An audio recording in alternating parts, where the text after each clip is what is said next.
Oh, Helen Roden. I love Helen Roden because she's a lawyer, but she's a lawyer who's quite up against it. She's not as in control as she'd like to be. She comes upon a case, she takes it because she wants to fight her father, who's the district attorney. Her firm won't give her any money to take it. No one wants her to take it, and she decides to go after it with all she's got, and she needs a private investigator to help her, and she finds Jack Reacher.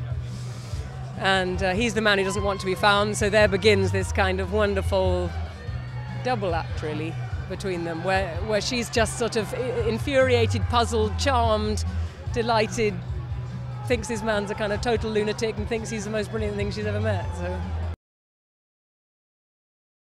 I think too often we see a side of the law that's untouchable, that, you know, they're always in control, they're always on top of their game. And I think that from talking to a number of lawyers, sometimes you feel you haven't got the evidence you need, sometimes you don't know how to pitch the case. And I think she's taking a very unpopular case. She's chosen to defend a man who's committed an atrocious, atrocious crime because she believes in justice. She believes that everyone deserves a fair trial, and it's a hard case to convince people of, you know. And you know, she's harassed and not totally on sure ground.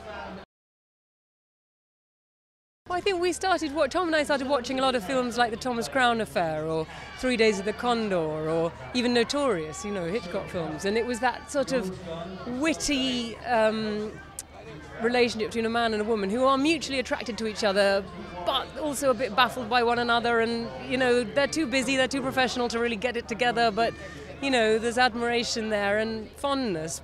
And I think that's what really puts chemistry into something. I've started to see that sort of sex scenes come when there isn't any chemistry, and if you have got chemistry, you kind of don't need to sell it by having a couple get together in a way. I've started to think differently.